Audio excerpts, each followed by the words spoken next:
சொல்லுங்கம்மா. இப்போ உங்க பேத்தி என்ன பண்றா?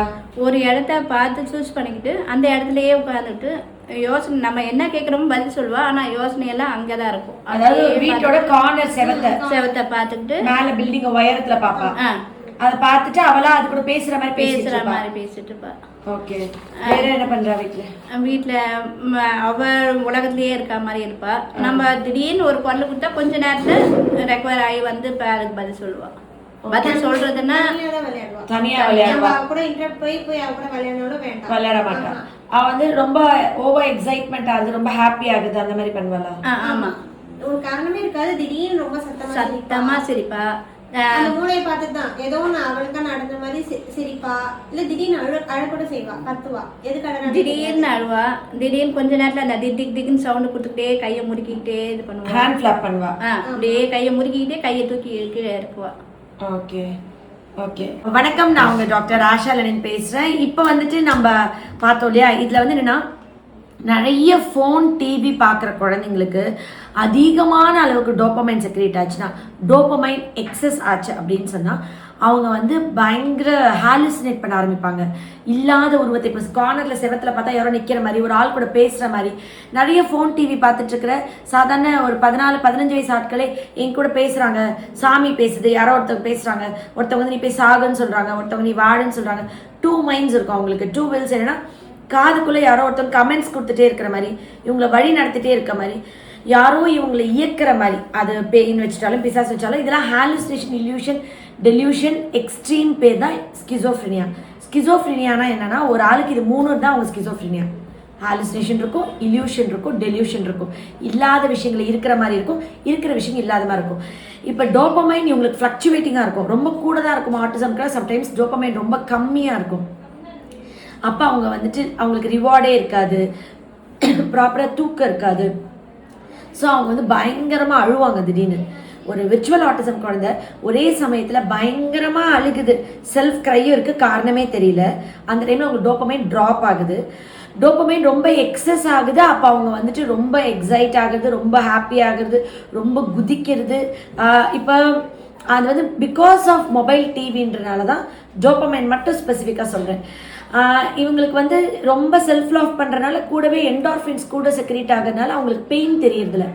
நீங்கள் சிரிக்கும் போது அடித்தா அவங்க அழமாட்டாங்க, வலிக்கிற மாதிரி அடித்தா கூட இன்னும் சிரிப்பாங்க.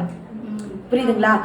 ஏன் அப்படின்னா சிரிச்சா பெயின் பொறுத்துக்கக்கூடிய, இப்போ வலி மருந்து இருக்குல்ல, அந்த வலி மருந்து வந்து கேன்சரோட உச்சக்கட்டத்துக்கு போடுற வலி மருந்து தான் மார்ஃபின்.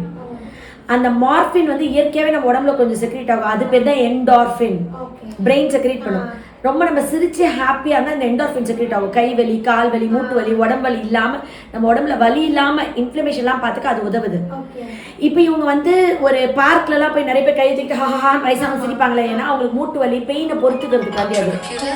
ஓகேவா? அவங்க வந்து அதை பண்ணுவாங்க. அப்போ இந்த விஷயங்களை, இந்த மாதிரி பெயின், இந்த இதெல்லாம் வந்து இவங்க பொறுத்துக்கிறதுக்கான சுரபிக்கு வந்து லாஃபிங் தான் சுரக்க வைக்கும். அந்த லாஃபிங்க்கு வந்து என்டார்ஃபின்ஸ் தான். ஸோ இவங்க நிறைய செல்ஃப் லாஃப் பண்ணும்போது என்டார்ஃபின்ஸ் உடம்புல செக்ரேட் ஆகிட்டே இருக்கும்போது நீங்கள் அடித்தா கூட சிரிப்பாங்க, இன்னும் அழமாட்டாங்க. புரியுதுங்களா? ஸோ இப்போ இவங்களுக்கு வந்து ஏன் பெயின் தரலன்னா என்டார்ஃபின் கூட இருக்கு. ஏன் அவங்க வந்து அந்த சிரிக்கிறாங்கன்னா அவங்களுக்கு டோப்பமைன் கூட இருந்து அவங்களுக்கு ஹாலுசினேட் பண்ண ஆரம்பிக்கிறாங்க. அது இல்யூஷனரியா இருக்கலாம், டெல்யூஷனா இருக்கலாம், ஹாலுசினேட்டும் பண்ணலாம். ஸோ இதுதான் ஸ்கிசோஃப்ரினியா. அதனால தான் இதை செட்டில் பண்ணுறதுக்கு நிறைய டாக்டர்ஸ் வந்து ஆங்கிலத்தில் சிசோடான் கொடுப்பாங்க. நிறைய பேர் என் பேஷண்ட் கேட்பாங்க, சிசோடான் வந்து ஸ்கிசோஃப்ரினியாக்குள்ள மருந்துல, அது ஏன் என் குழந்தைக்கு கொடுக்குறாங்க? ஆனால் இவங்களுக்கு ஹாலுசினேஷன்ஸ் இருக்குது. அதுக்கு தான் ஹோமியோபதியில் பெஸ்ட் மெடிசன்ஸ் நான் கொடுக்குறேன். இது என்ன பண்ணுதுன்னா டைரெக்டாக பிரெயினில் போய் ஆக்ட் பண்ணி இவங்க டோப்பமைன் இது கண்ட்ரோல் பண்ணி இந்த இல்யூஷன், டெல்யூஷன், ஹாலுசினேஷன் ஆக்டிவிட்டியை கம்ப்ளீட்டாக செட்டில் பண்ணி அவங்கள தன்னிலே ஆக்குது. இது வந்து ஒரு செடியிலேருந்து தயாரிக்கிற மருந்து. இந்த செடி வந்து கிட்டத்தட்ட ஒரு காட்டு செடி, இந்தியாவில் இல்லை அந்த செடி. அதை வந்து ஊற வைக்கிறாங்க ஒரு மருந்துல. அந்த மருந்து வந்துட்டு ஒரு பேஸு. இது ஃபுல்லாக நான் எக்ஸ்பிளைன் சொல்லக்கூடாது, ஏன்னா இதெல்லாம் என்னோட ஆராய்ச்சி, கஷ்டப்பட்டு கண்டுபிடிச்சிருக்கேன். இந்த மருந்து என்ன பண்ணுதுன்னா, இந்த குழந்தைங்க பேசுறாங்கல்ல, பேசிட்டே இருக்காங்கல்ல, வேகமாக பேசுறாங்க, செல்ஃப் டாக்கு. அது வந்து அவங்க வளரல, டிவியில செல்ஃப் டாக் பார்த்துட்டே இருக்காங்கல்ல. நான் நினச்சிக்கிட்டு இருந்தேன் டிவி வந்து நம்மளோட எமோஷனலாக இன்ட்ராக்ட் ஆகலை, டிவி வந்து தன்னால் பேசிட்டே இருக்கு, நம்மளோட கலந்துரையாடலை அதை பார்த்துட்டே இருக்கனால இந்த பிள்ளைங்க தன்னால் பேசிட்டே இருக்காங்க. உயிருள்ள மனுஷங்களோட நம்ம இன்ட்ராக்ட் பண்ணாதான் நம்ம கூட இன்ட்ராக்ட் பண்ணுவாங்க. டிவி வந்து நம்ம கூட இன்ட்ராக்ட் பண்ணாதனால இந்த குழந்தைங்க அவங்களாம் செல்ஃப் டாக் பண்ணுறாங்கன்னு தப்பாக நினச்சிட்டு இருந்தேன். ஆனால் அது இல்லை, இப்போதான் எனக்கு புரிய வருது. இந்த செல்ஃப் டாக்ன்றது டோப்பமைன் எக்ஸஸ் ஆகும் பொழுது அவங்க இல்யூஷன் ஹாலுசினேஷனா இன்னொரு ஆள் எதிர்த்தாப்புல இருக்க மாதிரியே கற்பனை பண்ணிட்டு ரொம்ப பேசிக்கிட்டே இருக்காங்க. அவங்களே ரொம்ப இமேஜின் பண்ணி ஒரு பர்சனே அவங்க கூட வாழ்ற மாதிரி அந்த டிவியில் பார்த்த கிரியேச்சர்ஸ் ஃபீச்சர்ஸ். இப்போ டிவியில் ஒரு பொம்மை படம் பார்க்குறோம், அந்த பொம்மை இவங்க கூட நிஜமாவே ஓடி விளையாடிட்டு இருக்க மாதிரி இவங்க சுற்றி இருக்கிற உலகத்தையும் இவங்க நினைக்கல. இவங்க உலகத்தில் இவங்க டிவியில் இப்போ சின்சான் பார்த்தா சின்சான் அவங்க கூட இருக்கு, சின்சான் கூட பேசி விளையாடி சின்சான் மாதிரி வாய்ஸ், சின்சான் மாதிரி ஆக்ஷன், சின்சான் குரல்லே பேசுறது. இது அவங்க அந்த ஒரு இப்போ சோட்டா பீம் பார்த்தா சோட்டா பீம் மாதிரி ஆக்ஷன், சோட்டா பீம் மாதிரியே பேசுறது, சோட்டா பீம் மாதிரி இந்த ஆக்டிவிட்டிலாம் அவங்க பண்றதுக்கு ரீசன் வந்து அவங்களுக்கு அப்படியே ஸ்கிசோஃப்ரெனியா டெவலப் ஆயிடுது. டோப்பமைன் எக்ஸஸ் ஆன உடனே அவங்க கற்பனையிலேயே அந்த மாதிரி அவங்கெல்லாம் கூட இருக்க மாதிரி நினைச்சிட்டு அடுத்து அதெல்லாம் பார்க்கும் ஓவர் எக்ஸைட் ஆகும், முகத்தை இப்படி வைக்கிறது, இப்படி பண்றது, காலை பண்றது, இது எல்லாமே அவங்களோட எக்ஸசிவ் ஆக்டிவிட்டியில இதை இல்யூஷன் டெல்யூஷன்லயே அவங்களுக்கு எல்லாமே ஓவர்லேப் ஆகுது. சிக்கு மாட்டின மாதிரி. ஒரு டைம்ல ஒரு பிலாசபர் ஒரு கருத்தை சொல்லுவார். அதே பிலாசபர் எக்ஸ்பீரியன்ஸ் ஆகும்போது ஒரு 30-40 வருஷம் கழிச்சு அந்த ஸ்டேட்மெண்ட்டை மாற்றி வேற சொல்லுவாங்க. நீ 15 வருஷம் முன்னாடி வந்து ஃபோன் டிவி பார்க்கும்போது குழந்தைங்க வந்து நம்ம கூட கருத்து பரிமாற்றம் இல்லாதனால அது உலகத்திலேயே அது பார்த்துட்டு இருந்தால இவங்களே நம்மளை கவனிக்காம அது பாட்டுக்கு அது உலகத்திலேயே பேசிட்டு இருக்குன்னு சொன்னியா ஆஷா? இன்னைக்கு நீயே வந்து ஒருத்தவங்க கேட்பாங்க, முதல்ல நான் டெட்டி பார் சோப் போடுங்கன்னு சொன்னேன், 10 வருஷம் கழிச்சு கோட்டக்கல் சோப் போடுங்க. முதல்ல நீ டெட்டி பார் போட சொன்னேன், இப்போ கோட்டக்கல் போட சொன்னேன். இதான் ஏன் மாற்றி பேசுறேன்? ஏன் நான் மாற்றக்கூடாதா? ஒன்று சொல்லிட்டு அது ரூலா? நான் கொஞ்ச நாள் ஆகும் மாற்றலாம். ஆமா தானே, உங்களுக்கு நான் சொல்றது புரியுதுங்களா? ஸோ நான் அதுக்கப்புறம் தான் அந்த இதை வந்து நான் புரிஞ்சுக்கிட்டேன். அப்போ நான் புரிஞ்சுக்கும் போது இந்த குழந்தைங்க வெறும் அந்த டிவி ஃபோன் பார்க்கறதுனால இவங்க வந்து ஜஸ்ட் இவங்களும் அவங்க உலகத்துல இருக்காங்க இல்லை, அவங்க படிப்படியாக டோப்பமைன் எக்ஸஸ் ஆகுதுல. டோப்பமைன் கம்மியானா ரொம்ப ஸ்ட்ரெஸ்ஸு, ஆங்ஸைட்டி, தூக்கமின்மை, அழுகை, கவலை, அவங்க வந்து ஒரு லைஃப்பில் மோட்டிவேட்டிங்காகவே இருக்க மாட்டாங்க. நீங்கள் நல்லா யோசிச்சு பாருங்களேன், ரொம்ப மன அழுத்தம், கவலை, ஸ்ட்ரெஸ்ல இருக்கவங்களுக்கு கார்டிசால் கூட செக்ரேட் ஆகி அதனால வாசோப்ரெசன் ஹார்மோனுடைய லெவல் அப்நார்மல் ஆகி தொப்பை போடும், உடம்பு ஊதும். உடம்பு வாசோப்ரெசன் என்ன பண்ண வாட்டரை உடம்புலேயே ஸ்டாக்னேட் பண்ண வைக்கும். அதோட ஃப்ளக்சுவேஷன்ல ஸ்டாக்னேட் பண்ணி நீர் உடம்பாயி ஊதுவாங்க. தொப்பை ரொம்ப போடும், சாப்பிட்டே மோஷன் போடுவாங்க. கொஞ்ச நாள் பார்த்தா சுகர் வந்துடும். அது ஸ்ட்ரெஸ்ல வர சுகர். புரியுதுங்களா? ஜெனட்டிக்கா அப்பா அம்மாக்கு இருந்து வர சுகர் கிடையாது. ஆனா ஸ்ட்ரெஸ்ஸை குறைச்சி கார்டிசால் குறைச்சி, நானே எனக்கு பயங்கர ஸ்ட்ரெஸ்ஸாக இருந்தது. கிளினிக் ஃபுல்லாக ரொம்ப ஹெக்டிக்காக பார்ப்பேன். இப்பயும் கூட்டமாக தான் இருக்கு. ஆனால் முதல்ல வந்து ரொம்ப ரொம்ப கூட்டமாக இருக்கும். இது இப்போ வந்து கொரியருக்கு மாற்றிட்டோம். பாதி அப்படியே பிரித்து கொரியர் 3 மாதத்துக்கு தடவை வாங்கன்னு சொல்லிட்டு அது கொஞ்சம் இப்போ தான் அந்த ஸ்ட்ரெஸ் இருக்கும்போது எனக்கே தொப்பை மட்டும் போட்டுச்சு. ஸ்ட்ரெஸ்ஸு கிளினிக் ஸ்ட்ரெஸ் பயங்கர ஹெக்டிக்கான சொல்லு. ஸோ கார்டிசால் கூட செக்ரேட் ஆகி வாசோப்ரெசன் கூட என் கால் வீங்கி நான் வீடியோ காமிச்சேன். அப்புறம் தான் நான் வந்து அந்த ஸ்ட்ரெஸ்ஸை குறைச்சி அதுக்கு ஹோமியோவில் மருந்து போட்டு ஆரமெட் போட்டு ஸ்ட்ரெஸ்ஸை ஆரமெட் போட போட எனக்கு ஆட்டோமேட்டிக்காக ஃப்ளூயிடே உடம்புல ஸ்டாக்னேட் ஆகலை. ஆனால் ஆரமெட் டேரக்டாக ரிலேட் ஆகல. ஆனால் ஆரமெட் ஃப்ளூயிட் ரிட்டென்ஷனுக்கு ஃப்ளூயிட் ரிட்டென்ஷன் நாட்ரமியூர் தான். ஆனால் ஹோமியோபதியில் இருக்கிற ஆரமெட் வந்து கார்டிசால் ஆக்ட் பண்ணி ஸ்ட்ரெஸ் எதை நினச்சி நான் கவலைப்படலை, எதையுமே கண்டுக்கடல. நான் கரெக்டாக இருக்கேன்னா ஓகே, யாரையும் ஹர்ட் பண்ணாமல் இருக்கேன்னா ஓகே, ஹர்ட் பண்ணுற சாரி சொல்லட்டுமா, சொல்லலாம் வாழ முடியாதுனால ஓகே, அவள் நான் மிச்சப்படி ஃபீல் பண்ணுறதில்ல. செகண்ட் மினிட் கூட எதை பற்றி யோசிக்கல. ஸோ இந்த மாதிரி புரிஞ்சுக்க எனக்கு டைம் ஆச்சு. முதல்ல நான் என்ன பண்ணேன், ஒபிசிட்டிக்கு வெயிட் ரிடக்ஷன் மருந்து கொடுத்துட்டேன். இப்போ காஸ் ஆஃப் ஒபிசிட்டி பார்க்குறேன். இதே ஆஷா முதல்ல வந்து வெறும் அந்த இது கொடுத்துட்டு இருந்தேன், அந்த இது பேர் என்ன, கேரளா குடம்புளி கார்சினியா கம்போஜியா கொடுத்துருந்தேன். இப்போ கார்சினியா கம்போஜியா கொடுத்தா மட்டும் வெயிட் குறையுதா? குறையல. ஃபேட்டு சாப்பிட்டு வெயிட் ஆனவங்களுக்கு கார்சினியா கம்போஜியா, கண்ட சோடா ஐட்டம் சாப்பிட்டு லிவர் இதானவங்களுக்கு லிவர் கிளென்ஸு, ஸ்ட்ரெஸ்ல வெயிட் போட்டவங்களுக்கு ஸ்ட்ரெஸ், வாட்டர் ரிட்டென்ஷன்ல. அதனால தான் வெயிட் குறைக்க ஏதோ ஒரு ப்ராடக்ட் வாங்கி சாப்பிட்டா வெயிட் சரசரன்னு 10 கிலோ குறையுது, விட்ட உடனே 15 கிலோ போடுது.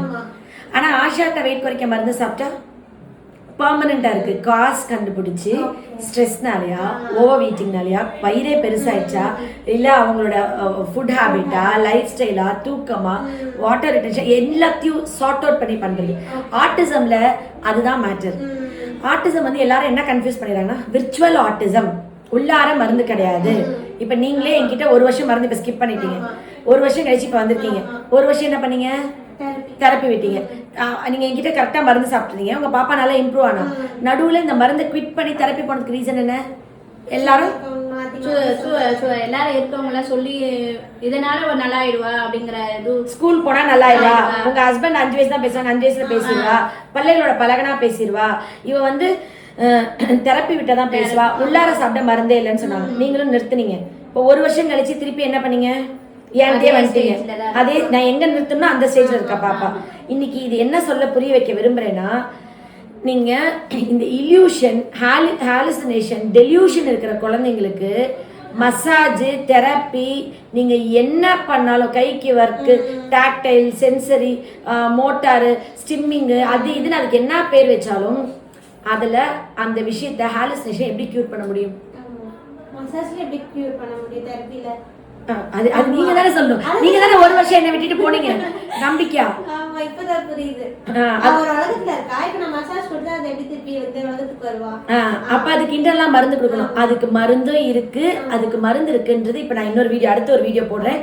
ஹேண்ட் கிளாப்பிங் போட்டு, ஹேண்ட் கிளாப்பிங் எப்படி, ஹேண்ட் கிளாப்பிங்னா என்ன, ஹேண்ட் கிளாப்பிங்ல எப்படி ஒரு ஏன் ஹேண்ட் கிளாப்பிங் பண்றாங்க, எப்படி ஒரு குழந்தைக்கு இல்யூஷன் வருது, டெலியூஷன் வருது, ஹாலுசினேஷன் வருது, இதுக்கான மருந்து நீங்க யார்கிட்ட வேணா போகலாம். எத்தனை ஹோமியோபதி டாக்டர் இன்னொருத்தர்கிட்ட போகலாம். ஆனா நான் கவனிச்ச என் கண்ணில் அவங்க பார்க்கவே முடியாது. நான் யோசிக்கிற இந்த மருந்தை, நான் கொடுக்குற இந்த மருந்தை, நான் கண்டுபிடிச்ச இந்த மருந்தை நான் வாய் திறந்து சொல்லாம, இந்த பொட்டன்சி, இந்த டோசேஜ் இத்தனை தடவை ரிப்பீட் பண்ணுன்னு சொல்லாம இன்னொரு டாக்டருக்கு இது க்ளூ கூட இருக்காது. சரிங்களா? ஸோ இன்னைக்கு இதை போன கட் பண்ணிடுங்க. இன்னைக்கு இந்த விஷயம் வந்துட்டு ஒரு மிகப்பெரிய விழிப்புணர்வாக உங்கள் மூலியமா எல்லா பேரண்ட்ஸ்க்கும் போகுதுன்னு நினைக்கிறேன். நிச்சயமா இந்த புண்ணியம் எல்லாம் உங்களுக்கே வரட்டும். உங்க பாப்பா குணமாயி நார்மலானாலே பெரிய உங்களுக்கு தான் பெரிய ஒரு கண்டிப்பா பண்ணிடுறேன், கண்டிப்பா பண்ணி கொடுத்துறேன், கியூர் பண்ணி கொடுத்துறேன். நீங்க இந்த ஹோமியோபதியில இந்த விர்ச்சுவல் ஆட்டிசம் எவ்வளோ மேஜிக்கல், எவ்வளோ மிராக்குலஸ். அதாவது தெரியாம நம்மள அறியாம நம்ம குழந்தைக்கு ஃபோன் டிவி காமிச்சிட்டோம், பெரிய தப்பு நடந்துருச்சு. அப்ப நம்ம குழந்தைய அதை விட்டு நம்ம திருப்பி கொண்டு வரணும். அப்ப இந்த ஹோமியோபதி மருந்து கொடுத்து பழைய லைஃப்க்கு அந்த குழந்தைங்களை கொண்டு வர்றதுக்கு இந்த உதவியை கைவிட்டுறாதீங்க. உதவி பண்ண நான் ரெடி. அந்த உதவியை எடுத்துக்கணும். நீங்க எடுத்து நம்ம குழந்தைய நார்மலா மாத்தி நார்மல் ஸ்கூல் போய் உங்க குழந்தை டாக்டர் ஆகணுமா, கலெக்டர் ஆகணுமா ஆக்கணும். ஜெனட்டிக் ஆட்டிசம் என்னால எதுவும் பண்ண முடியாது. ஆனா விர்ச்சுவலிக்கு ஐ கேன் டூ வண்டர்ஸ். இது புரிஞ்சுக்கு, இது ஒவ்வொன்றையும் புரிய வைக்க இப்பதான் நான் எக்ஸ்பிளைன் பண்ண மாட்டேன். முதல்ல பேஷன்ஸ் என் குழந்தை ஏன் பேசல, ஏன் இது பண்ணலன்னா பேரண்ட்ஸை திட்டுவேன். அந்த பேரண்ட்ஸ்ல நான் மன்னிப்பு கேட்கிறேன். இப்ப எந்த பேரண்ட்ஸை திட்டுறது இல்லை. ஏன்னா நான் தான் மருந்து கண்டுபிடிக்கணும்னு எனக்கு ஒரு புரிஞ்சது. இப்ப மருந்து அடுத்தடுத்து கண்டுபிடிக்கும் போது ஓகே இது வந்து நான் தான் பண்ணணும். பேரண்ட்ஸ் எதுவுமே சொல்றது இல்லை இப்பெல்லாம். என்ன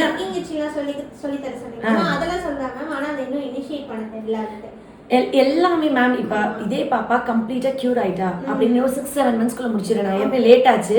இப்ப பாருங்க சூப்பரா பினிஷ் பண்ணிடுறேன். நீங்க வந்து 2024 குணமாக வேண்டியவங்க. பாவம் 2025 ஃபுல்லா வராம வந்து இப்ப 26ல வந்திருக்கீங்க. நான் வந்து அவளை என்னோட பெஸ்ட் மெடிசனா கொடுத்து என் மகளுக்கு எப்படி கொடுப்பேனோ, என் மகனுக்கு எப்படி கொடுப்பேனோ அப்படி கொடுப்பேன். இப்ப நான் முதல்ல விர்ச்சுவல் ஆட்டிசம் எக்ஸ்பிளைன் பண்ண மாட்டேன். நான் ஏன் இதை பண்ணணும், இது வந்து எனக்கு தெரியும்ல. நான் வந்து இதை புரிய வைக்க, பேரண்ட்ஸ்க்கு இந்த ஆட்டிசம் புரிய வைக்க, ஏன் ஒவ்வொன்றும் பண்றாங்கன்னு சிம்டம்ஸை புரிய வைக்க ட்ரை பண்ண மாட்டேன்.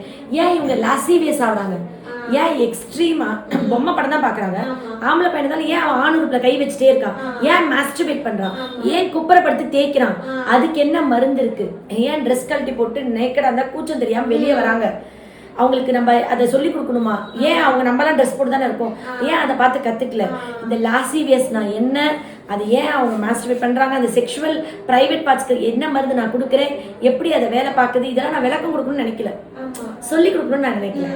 மேம் சொன்னதுல செய்யறா பிரைவேட் பார்ட்ஸ் கை வைக்கிறது. இதை விட மோசம் மோஷன் போனா அதை குழப்புறது, மோஷன் போனா செவத்துல எடுத்து வைக்கிறது, தலையில எடுத்து வைக்கிறது, மோஷன் போனா வாயில் எடுத்து வைக்கிறது, இது எல்லாமே சில குழந்தைங்க பண்ணுவாங்க. அது வந்து அதாவது மோஷனே எடுத்து வாயில் வச்சிருவாங்க, தலையில தேய்ப்பாங்க. நம்ம பார்க்காம விட்டா சாப்பாடு குழம்பு சாதத்துக்கு அருவருப்படம் உமட்டுவாங்க. வாழைப்பழம் சாப்பிட்ட குளக்குலன்னு பழம் வாக்கும்பாங்க, கையில படி இப்படி ஒதுருவாங்க, கை கழுவாங்க, இப்படி துடைப்பாங்க, வாய் சுற்றி படி இப்படி துடைப்பாங்க. ஆனா மோஷனை எடுத்து விளையாடுவாங்க, பின்னா டிக்கில தான் கையில எடுத்துட்டே வருவாங்க. எல்லா விர்ச்சுவல் ஆட்டிசமும் அது ஒரு பெரிய சயின்ஸ் இருக்கு. அதுக்கு என்ன மருந்து கொடுக்குறேன், அது எப்படி கொடுக்குறேன், அது எப்படி கியூர் பண்றேன், ஒவ்வொன்றும் ப்ரூவ் பண்ண வேண்டிய அவசியம் இப்போ வந்திருக்கு போல. இப்போ இனிமேல் ப்ரூஃப் வீடியோஸாக உங்களுக்கு போடுறேன். உங்களுக்கு ப்ரூஃப் பண்ணி அதை சொல்லணும், அதை எக்ஸ்பிளைன் பண்ணி வேலிடேட் பண்ண என்னோட மருந்துகளை அப்படின்றது எனக்கு இப்போ தான் தெரியுது. ஏன்னா இது இப்போ நான் சொன்னதுலேருந்து பாயிண்ட் எடுத்து யாராவது ப்ரூவ் பண்ணி நோபல் பிரைஸ் கூட வாங்கிடலாம். ஹேண்ட் ஃபிளாப்பிங் டெலியூஷன் இருக்கு, இல்யூஷன் இருக்கு, ஆலோசேஷன் ப்ரூவ் பண்ணிடலாம் இனிமே எடுத்து. ஆனால் இதை முதல்ல சிந்திச்சது யாரு? இதை முதல்ல இந்த பிரபஞ்சத்திலே ரெக்கார்ட் பண்ணது யாரு? நீங்க தான். ஒரு தமிழ் ரத்தம் ஓடுற ஒரு பெண், ஒரு இந்தியன். ஏன்னா இது வந்து திருவள்ளுவருக்கு கிடைக்காத அங்கீகாரம், ஔவையாருக்கு கிடைக்காத அங்கீகாரம், அதோட பேர் இதெல்லாம் இப்ப எவ்வளவு அழிக்கிறாங்க. அரசியலுக்கு என்னென்னமோ யாரோ மாத்துறாங்கல்ல, அப்பெல்லாம் மாத்தாம இன்னைக்கு அட்லீஸ்ட் இந்த சோசியல் மீடியா இது எப்படி மாறும் தெரியாது. ஏஐ வந்து இது என்ன மாத்துவாங்கன்னு எனக்கு தெரியல. ஆனா அட்லீஸ்ட் வந்து இன்னைக்கு ஒரு வீடியோ ரெக்கார்டிங்கா நம்ம விட்டுட்டு போக முடியுது இல்லையா? என்ன நான் வந்து ஒரு துளி அகத்தியர், போகர், திருவள்ளுவர், அவை அவங்களோடதுல ஒரு அவங்களோட நெக துளி தான் நான். எப்படிப்பட்ட அறிவார்ந்த தலைமுறையிலிருந்து நான் வந்தேன். வெளியே இத்தனை பசங்க கியூரா வராங்களே, அது ஒரு துளி இல்ல, நிறைய. உங்க எல்லாரோட ஆசீர்வாதத்தோட. Love you all. நன்றி.